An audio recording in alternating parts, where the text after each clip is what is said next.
Bueno, el día de hoy vamos a hablar de un tema muy interesante y donde pienso que las políticas de Estado juegan un rol preponderante en la prevención de no ver recién nacidos con VIH-Sida. Eso es interesante y en vista de eso, deberíamos decir que ha tenido éxito en evitar la transmisión de la madre al recién nacido y por lo tanto es muy difícil ver recién nacidos con SIDA al momento del nacimiento. Vamos a comenzar hablando un poco sobre el virus del VIH. El virus del VIH es un lentivirus del género de la familia retrovirus. Aquí ven un dibujo de cómo es realmente.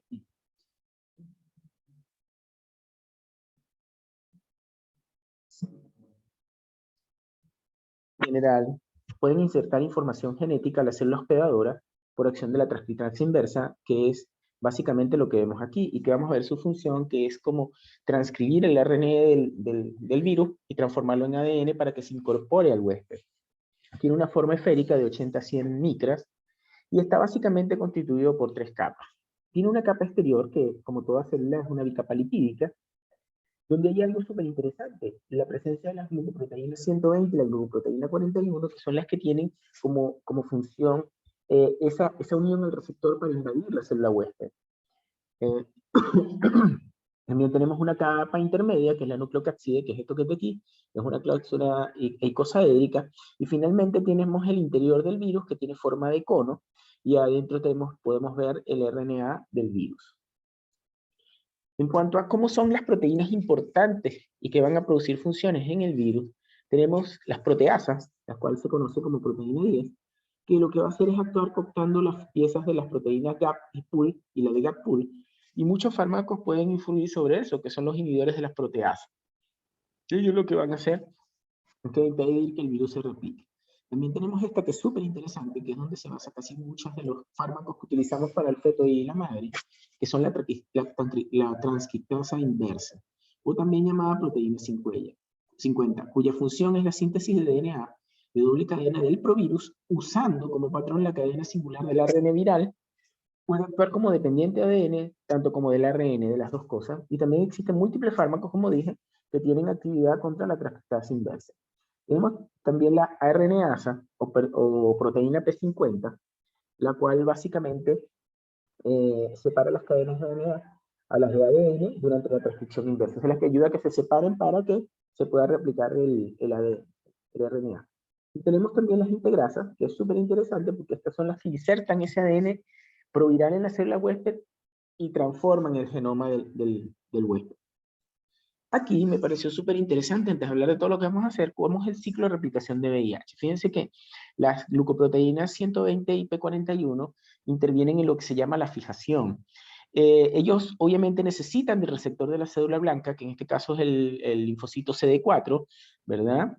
CD4 helper en general, y necesitan reconocerse para que se pueda unir. Este reconocimiento no es posible si no hay los correceptores propios de la célula susceptible a ser invadida. Lo que va a ocurrir después es que el virus va a penetrar la célula a través de una endocitosis. Y cuando está dentro va a eliminar las cubiertas proteicas que lo rodean. Y entonces la transcripción inversa va a ocurrir de RNA viral a DNA viral. Y fíjense cómo este DNA viral que se transformó a través de las integrinas se unen al material genético de la célula huésped, transformándolo. Y de ahí, obviamente, esta célula, como conocemos, se va a duplicar y va a producir un RNA viral que sirve como mensajero y va a producir otros virus nuevos que van a salir del ambiente y va a infectar la próxima célula. Pero dentro de lo que hacen las células, este virus va a disminuir la proteólisis, o sea, va a limitar la proteólisis y va a alterar la traducción de síntesis proteica. En cuanto a la introducción, tenemos que el virus VIH causa infección crónica en humanos. Eso lo conocemos o conocido como SIDA. Infecta linfocitos T helper, o sea, CD4+, como se llaman, o células mononucleares, también los macrófagos, y también algunas células de la microbia, que son células de sostén del sistema nervioso central. La infección produce lisis de la célula afectada y obviamente al romper las células va a haber disminución de los linfocitos CD4 helper que intervienen básicamente en nuestra respuesta inmune. Una vez que se produce la prima infección, puede haber un estado de latencia que puede durar de 10 a 12 años hasta que aparezca el AIDS o SIDA, síndrome de inmunodeficiencia humana adquirida. El virus se replica toda la vida, encontrándose en forma libre o asociada a células o a fluidos corporales. Ahora, en el ámbito que nos acontece a nosotros, que es el ámbito perinatal, el mayor éxito en la prevención de la transmisión viene por el uso de medicamentos antirretrovirales, por la vía de nacimiento y por la suspensión de la lactancia materna. Eso lo vamos a ver a medida que pasemos la clase. La detección de mujeres en problemas de pesquisa, así como el diagnóstico prenatal, la indicación de terapia oportuna retroviral, resulta de una disminución muy significativa de la transmisión del feto al recién nacido. Y fíjense que este país, que es un país que tiene todo muy protocolizado, Chile, logró que la transmisión vertical, el protocolo inicial en 1994, y logró, imagínense ustedes, una disminución de la tasa del 35.4%, o sea, de cada 10 mujeres VIH positivas, 4 niños casi estaban infectados, y la disminuyó a 2% desde el año 2005, y así se ha mantenido. Números que tienen países desarrollados. Y fíjense que lo interesante es que esto está asegurado por el programa AUGE o por las garantías explícitas de salud, tanto el examen virológico como el recuento de linfocitos T, CD4, como la supresión farmacológica de la leche materna, así como la entrega de fórmulas de inicio al recién nacido. Se sabe que hay 40 millones de infectados en el mundo. Fíjense que América, Australia y Europa Occidental, la forma de transmisión generalmente es ser hombres o bisexuales o por el uso de cosas como el heroína, por ejemplo, o la cocaína endovenosa. Pero básicamente lo que ocurre en los últimos años es un aumento de la transmisión en heterosexual. En Asia, la vida heterosexual vertical es la más importante y la vida sexual es bastante importante. Se sabe que hay 1.500 de niños infectados por día, ¿no? Y el 90% ocurre por transmisión vertical. La relación de hombres y mujeres en Latinoamérica existe más o menos 3:1 en Chile, 3:1 en Latinoamérica, en Chile 4:1 y en Estados Unidos es de 8:1. La prevalencia de mujeres embarazadas en Chile es de 0.1 a 0.9%, lo cual es bastante bajo, pero por ejemplo es del 5%. Eso sin caer en estadísticas de África, muchísimo más alto. Traté incluso de conseguir información de otros países, por ejemplo, ya que tenemos población migrante como Venezuela, pero nuestro gobierno, o sea, el gobierno venezolano, no ha reportado números de VIH aproximadamente más o menos 10 años. No reporta ningún valor epidemiológico a la Organización Mundial de la Salud. Lamentablemente. El virus puede ser aislado en sangre, en semen, en secreciones vaginales y en leche materna, así como en saliva y lágrimas, en líquido cefalorraquídeo, en líquido amniótico y en orina. Pero los que realmente producen paso o que pueden tener riesgo sobre el bebé son la sangre, el semen, las secreciones vaginales y la leche materna. La transmisión vía sexual, de la cual no se parte, sino drogas.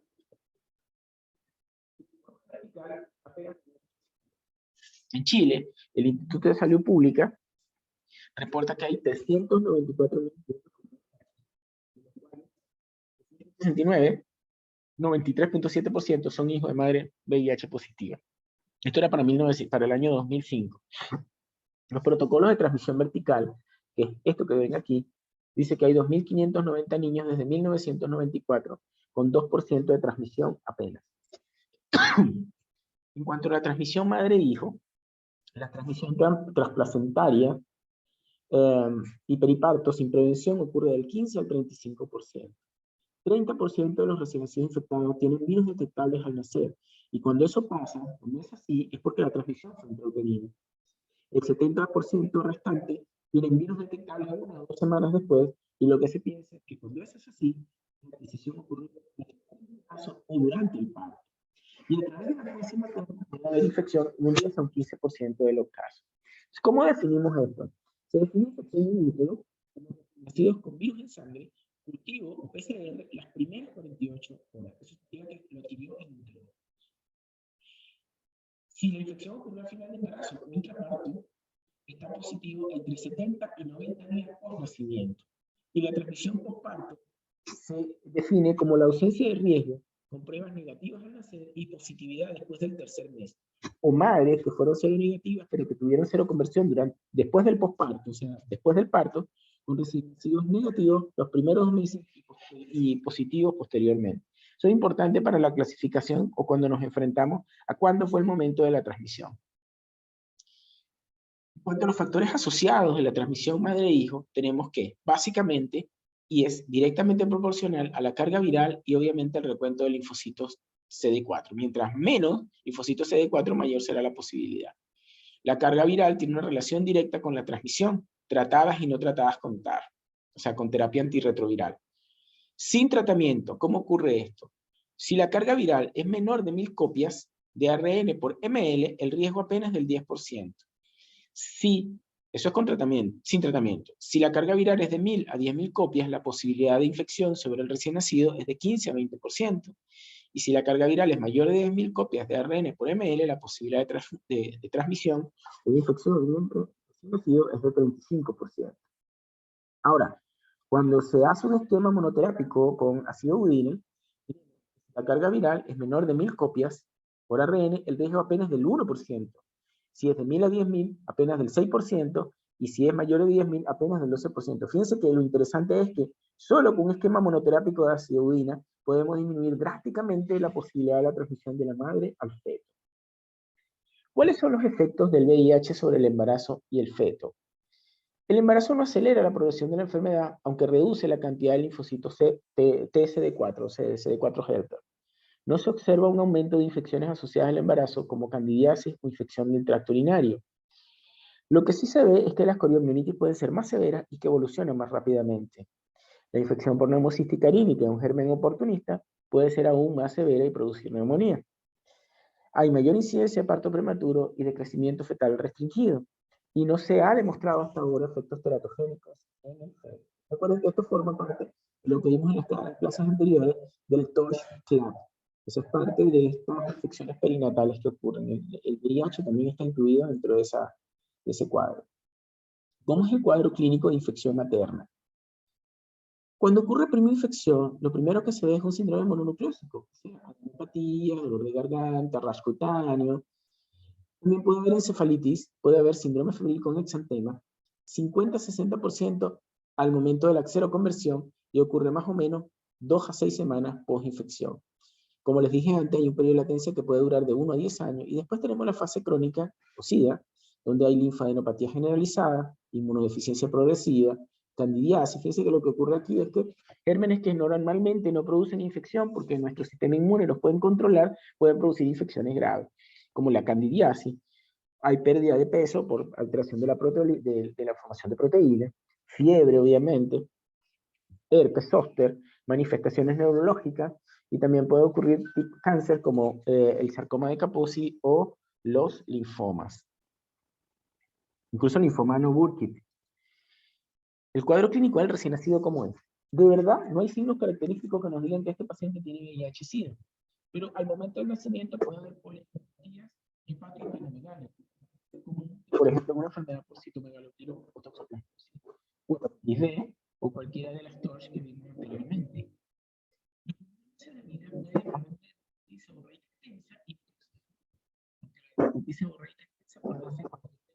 Sin ningún otro problema, como que tenga problemas de inmunidad. Si la infección fue precoz en útero, puede haber inmunodeficiencia precoz hasta el SIDA en pocos meses después del nacimiento. Lo que sí es reportado es que hay enfermedad neurológica progresiva, la alteración del desarrollo psicomotor, la alteración motora, puede haber parálisis hepática o hipertonía, puede haber y como les dije,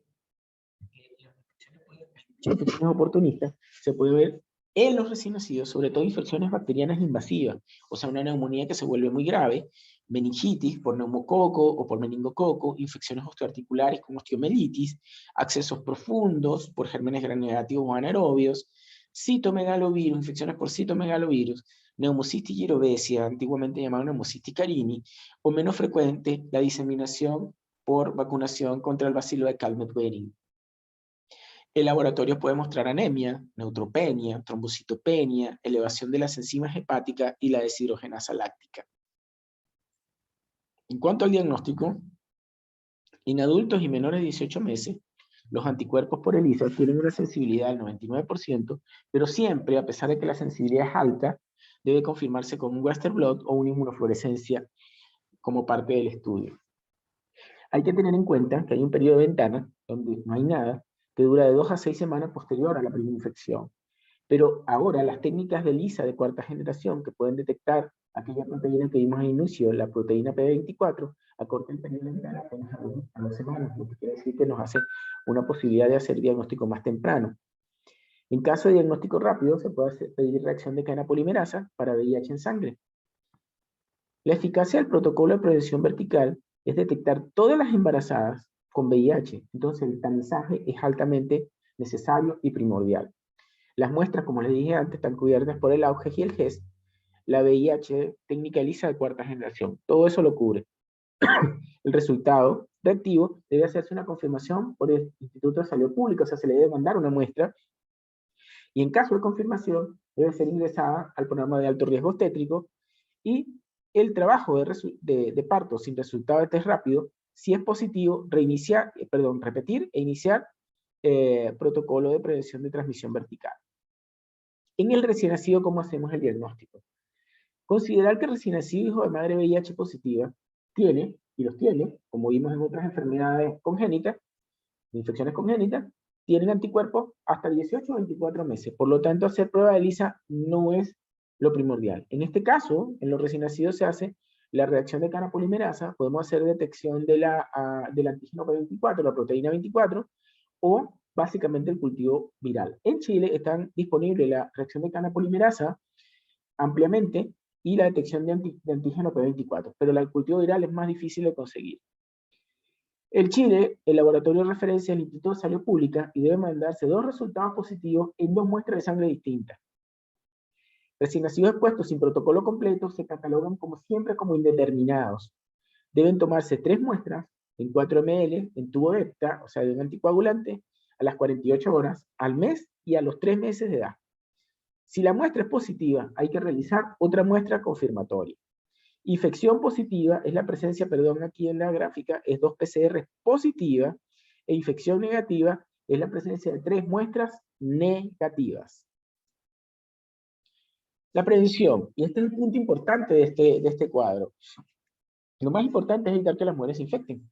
Y obviamente lo que hay que llevar campañas de educación sobre el VIH-Sida desde la edad preescolar para que estemos preparados para evitar la promiscuidad, por ejemplo, tener sexo seguro, evitar, por ejemplo, el inicio de parejas múltiples, saber que hay que cuidarse durante los actos sexuales.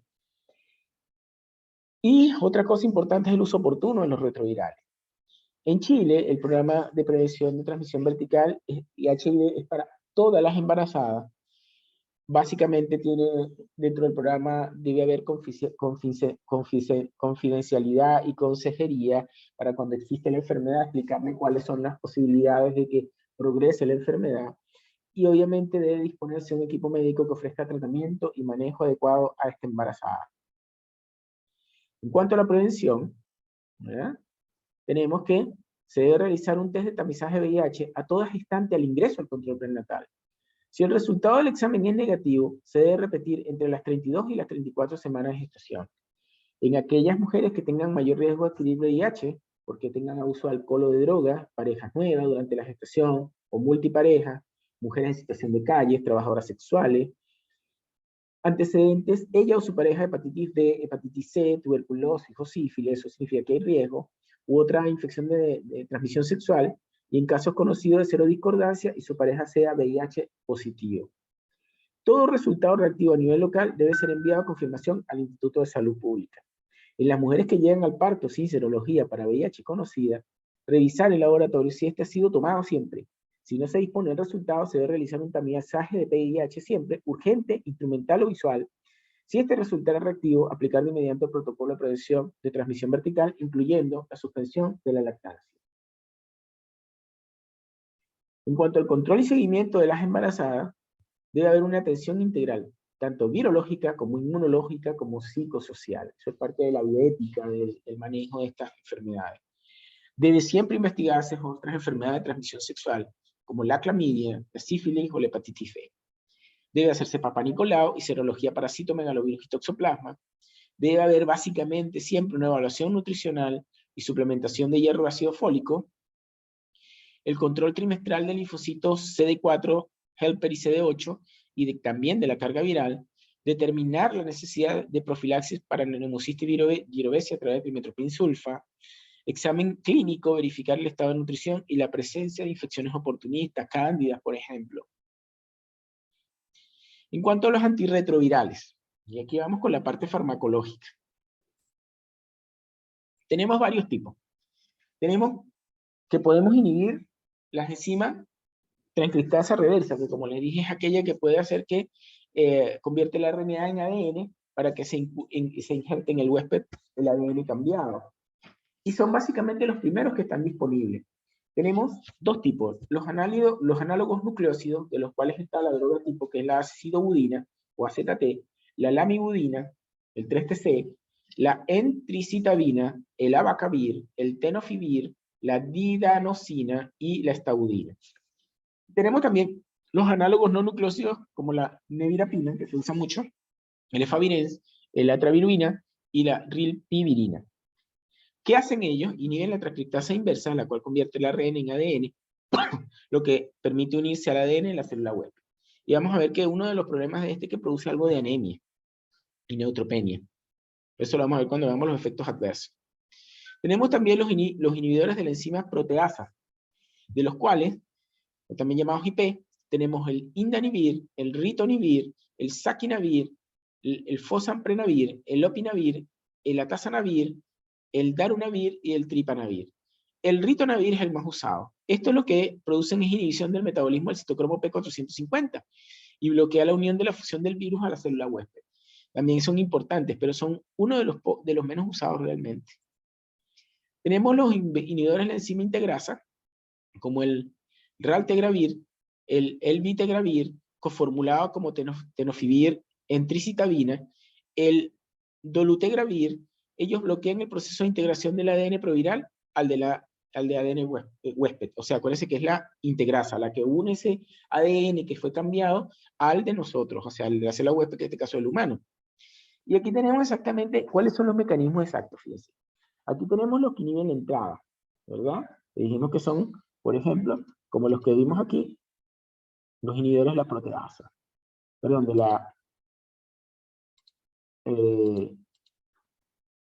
de las proteasas, exactamente. Después tenemos los inhibidores de la transcriptasa inversa, que son los más usados, los inhibidores de la integrasa y los inhibidores de la proteasa. También están los inhibidores de entrada, pero son más difíciles de encontrar.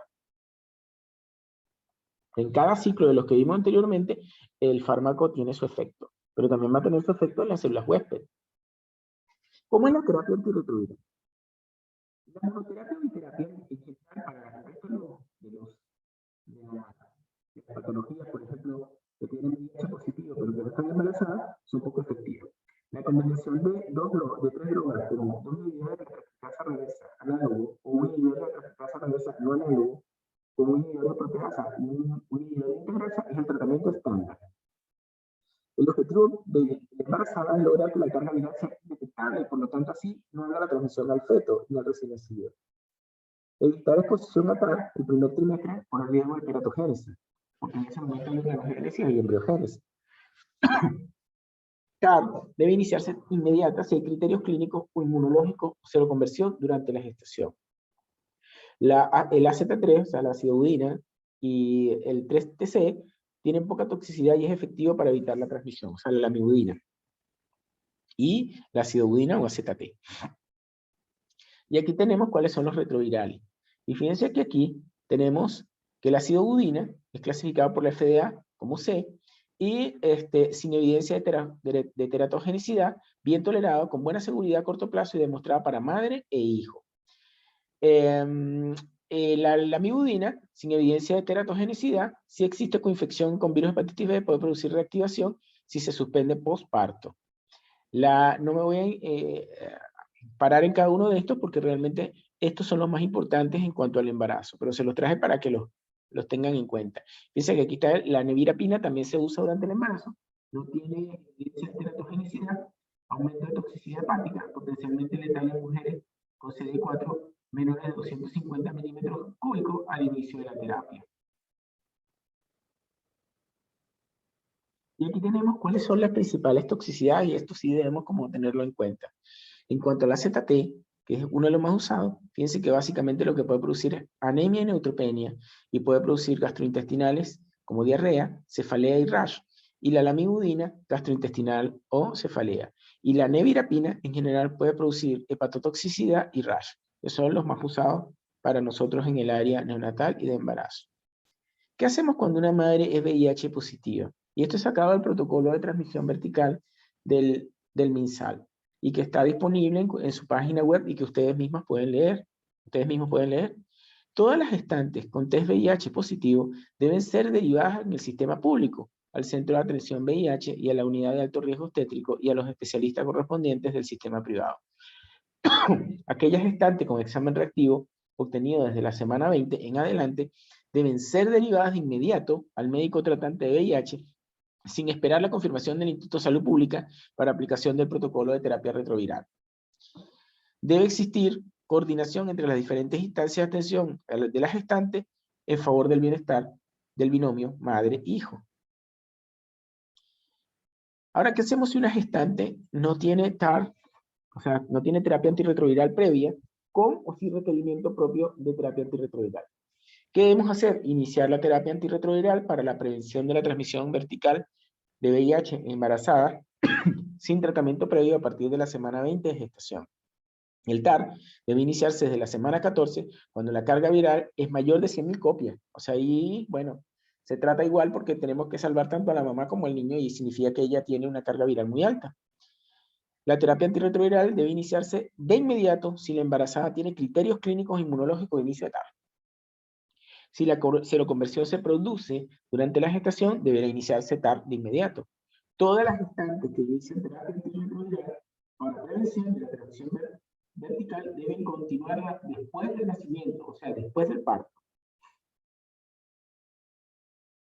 ¿Cuáles son las antirretrovirales que son durante el parto o la cesárea? Y esta señora llega y no ha recibido, debe usar AZT de 200 miligramos por ml intravenoso intraparto, con una dosis de carga de 2 miligramos kilogramos, a pasar en 1 hora, iniciar 4 horas antes de la cirugía o inicio del trabajo de parto. La dosis de mantenimiento, 1 miligramo kilogramo hora, hasta la ligadura del cordón. En caso de no disponer ácido budina de 200 miligramos ml, se debe iniciar AZT de la miudina, o sea, la mezcla, 300 a 150 miligramos al inicio del trabajo de parto o 4 horas antes de la cesárea programada y repetir cada 3 horas hasta la ligadura del cordón. Puede asociarse nevirapina en dosis de 200 miligramos por una vez antes de la cesárea en caso de ausencia o inicio tardío del protocolo. O sea, si no se inició o es tardío, antes de inicio del protocolo, y o que tenga una carga viral de semana 34 mayor a 1000 copias por ml. La vía de nacimiento. Lo ideal y lo que se pide es que la cesárea selectiva a las 38 semanas. Pero debe evitarse básicamente que haya ruptura prematura de membranas ovulares por debajo de partos espontáneos. La evidencia actual refiere que si la carga viral es menor de 1000 copias por ml, el beneficio de cesárea realmente es insuficiente. ¿Pero por qué corre el riesgo? La Asociación Americana del Colegio de Obstetras y Ginecólogos recomienda la cesárea electiva cuando la carga viral sea mayor de 1000 copias por ml. Eso en base a la evidencia. En cuanto a la vía de nacimiento, fíjense que indicar cesárea a las mujeres con infección de VIH sin TAR durante el embarazo en aquellas que no tienen resultado de carga viral a la semana 34 o si esta es menor de 1000 copias por ml. Puede permitirse el parto vaginal en madres con terapia antirretroviral desde las 24 semanas de gestación o antes, que tengan cargas virales menor de 1000 copias en la semana 34 y que además cumplan con las siguientes condiciones. Una edad gestacional mayor de 37, que no sea un gemelo, o sea, que sea un feto único, que sea encefálico, o sea, que no vaya a tener riesgo, condiciones obstétricas favorables y atención por médico especialista. Obviamente importante no solo la presencia del obstetra, el que debe hacer las cesáreas, y deberían ser 2 obstetras, sino que aparte debería estar el personal que recibe al bebé, como matronas, por ejemplo, y un neonatólogo. Evitar maniobras invasivas, como la amniocentesis, las biopsias de vellosidades coriales, la monitorización interna, la rotura artificial de membrana, el parto instrumental con forceps o el uso de espátulas. Evitar el uso de metilergonobina si la paciente utiliza inhibidores de la proteasa, que puede producir mayor hepatotoxicidad. Ahora, ¿cómo prevenimos la infección del feto y del recién nacido? Lo importante es prevenir la infección vertical, la detección universal de VIH en todas las embarazadas, la disminución de riesgo o de exposición del recién nacido a sangre, a secreciones vaginales, al líquido amniótico y el uso de terapia antirretroviral. Eliminación y exposición a la leche materna y lo que está reportado es que la acidudina es efectiva, muy efectiva en nuestros recién nacidos. ¿Cómo se evalúa el recién nacido expuesto a VIH? Alimentar siempre con sucedáneo de leche materna, no con leche materna. Evaluar al recién nacido en busca de elementos que sugieran infección por VIH, efectos tóxicos de los antirretrovirales y otras infecciones transmitidas por la madre. La vacuna de BCG debe administrarse según el esquema habitual y debe diferirse si el porcentaje de linfocitos CD4 es inferior al 35% del total de linfocitos hasta que los valores de CD4 sean normales para su edad. Y aquí se lo puse otra vez.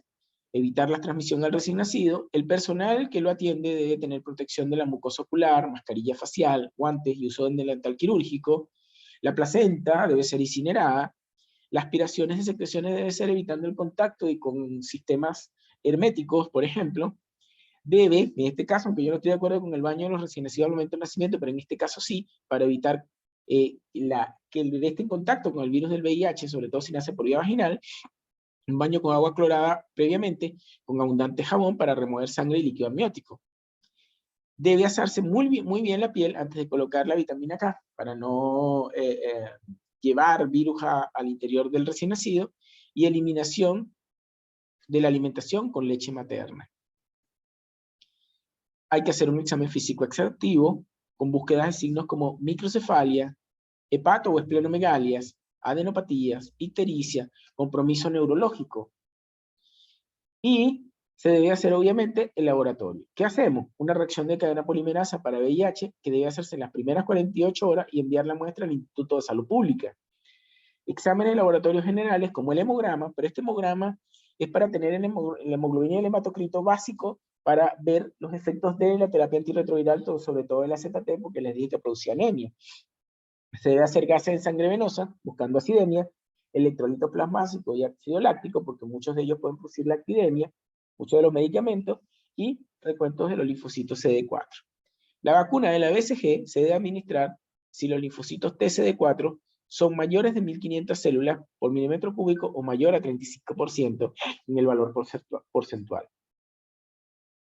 En cuanto al diagnóstico de infección del recién nacido y el seguimiento, para el diagnóstico de VIH en niños menores de 2 años, hijos de madre VIH positiva, se debe tomar la primera muestra de sangre dentro de las primeras 48 horas de vida, como lo dijimos antes.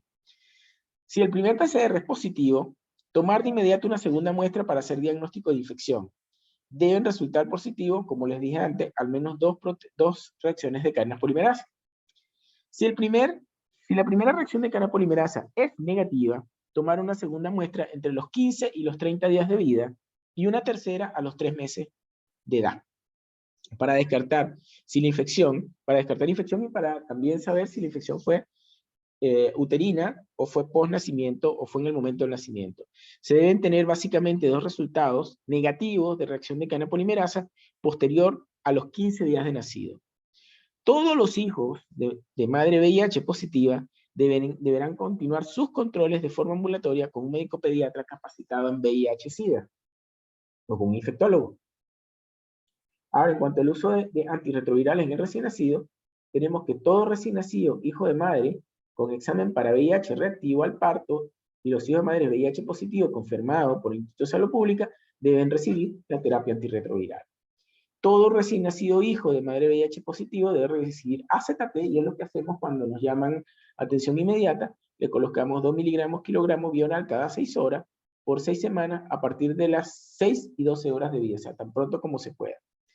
Los recién nacidos que no pueden recibir AZT, suspensión oral, o sea, porque por ejemplo no nacieron bien, debe utilizarse la vía endovenosa a una dosis de 1.5 miligramos kilogramos cada 6 horas para recién nacidos de término y de 1.5 miligramos cada 12 horas para recién nacidos pretérmino de menos de 35 semanas.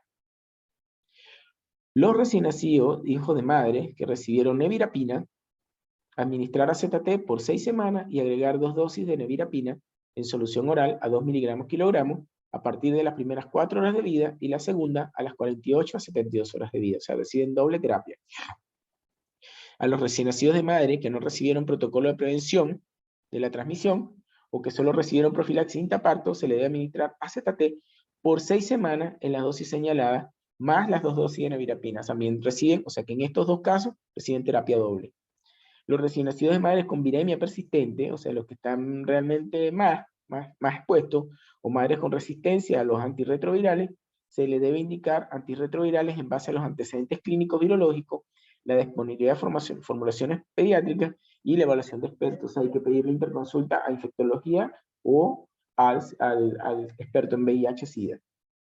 En cuanto al seguimiento, el seguimiento de 6 años no ha mostrado diferencias inmunológicas, neurológicas ni crecimiento en niños que recibieron acidobudina.